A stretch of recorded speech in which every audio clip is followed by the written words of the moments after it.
জনাব শরীফ জহির, আপনি ব্যাংকিং সেক্টরকে প্রতিনিধিত্ব করছেন। ব্যাংকিং সেক্টর ডিসিপ্লিনের উপরে সবাই খুব কথা বলছে প্রতিনিয়ত। Could you please give your perspective very briefly? আমি দেখতেছিলাম অ্যাকচুয়ালি ওই 91-এর যে সময়টা আর এখনকার যে সময়টা, it's kind of similar.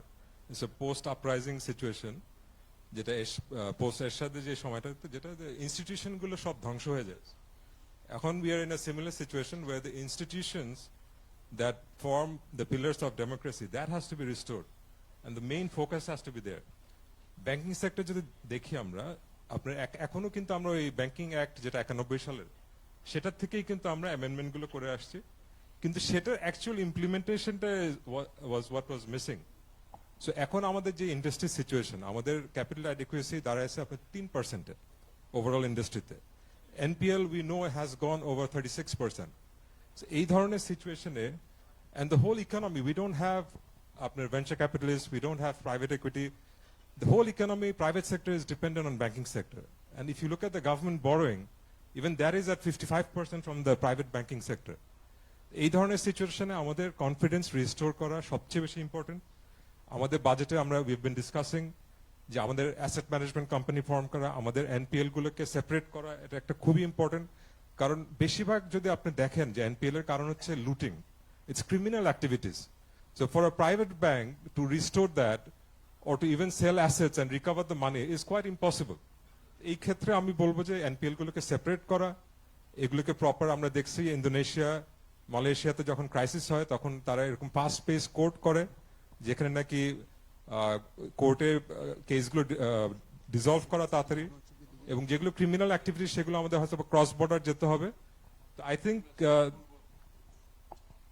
so I think altogether I think we need that restoration in the banking sector. সবচেয়ে বড় হচ্ছে কনফিডেন্স এবং ইনস্টিটিউশন বিল্ডিং এ, যেটা হচ্ছে যে right people at the right place will build the confidence. So I hope the government will look into that.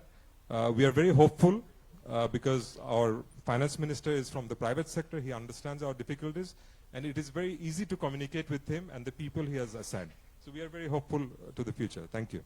আমার নাম এলদম কবির। আমার প্রশ্ন এবং আমার কমেন্টস হলো মাননীয় অর্থমন্ত্রী এবং শরীফ জহির সাহেব এবং নাসিম মঞ্জুরের কাছে। সাইফুর রহমান সাহেব যখন ভ্যাট ট্যাট নিয়ে সবাই কথা বলে, কিন্তু একটা পয়েন্ট ওনার যেটা কোনো আজকে তোলা হয়নি, উনি মেট্রোপলিটন চেম্বারেই বলেছিলেন one of his last legacy, মানে যেটা উনি রাখতে চান, যেটা শেষ করতে পারেন নাই, ওয়াজ দি ক্যাপিটাল, মানে স্ট্রেংথনিং অফ প্রাইভেট ব্যাংকস। এটাতে যখন আমরা কথা বলি, একটা স্পন্সর্স যারা ছিল ব্যাংকে আর স্পন্সর্স যারা আছে, এদের কাছ থেকে যদি ফ্রেশ ক্যাপিটাল ইনজেক্ট না হয় ইনটু দ্য ব্যাংকস, এটা is a very major problem. এটা আপনি যেটা পয়েন্ট রেজ করেছেন যে এখানে কনফিডেন্স আসবে না, that is one of the first things which I think should be a law. কারণ এখন যে ল, এটাতে মাননীয় অর্থমন্ত্রী, এটা আমার যা understanding, I might be wrong, যে আপনারা যে স্টক ডিভিডেন্ডস ডিক্লেয়ার করেন ব্যাংকসে 20%, 25%, 30%, that is converted into to meet the equity, to meet the capital adequacy requirement. এইটা I think needs to be changed. আপনার এশিয়ান ফাইন্যান্সিয়াল ক্রাইসিসের সময় আমরা এটা থাইল্যান্ডে দেখেছি, আপনি বলেছিলেন ইন্ডোনেশিয়া দেখেছি, আর আপনি যদি সাবকন্টিনেন্ট কনটেক্সটে কথা বলেন, এটা পাকিস্তানে যখন নওয়াজ শওকত আজিজকে সিটি ব্যাংক থেকে এনে যখন ফাইন্যান্স মিনিস্টার করা হলো, he made the changes also that when either the sponsors must put in fresh capital, no changing of stock dividends 30% declare করে দিলেন, ওইটারে আপনি equity করে ফেলেন, or আপনি you merge with another bank. একটু ছোট করে ফেলি, একটু আমরা অতিথির কাছ থেকে, থ্যাংক ইউ, জনাব শরীফ জহির কাছ থেকে। আমি একটু আমার ফাইন্যান্স অ্যাডভাইজার মিনিস্টারের কাছে বলবো যে আপনি যে কথাটা বলছেন, আমি ব্যাংকের আসার চেয়ারম্যানশিপ নেওয়ার সাথে সাথে আমরা first thing right share issue করার জন্য আমরা শেয়ার হোল্ডার থেকে পারমিশন নিই এজিএম এ। সেটা আজকে বিসেকে 1.5 বছর হয়ে গেছে, এখন আটকে আছে।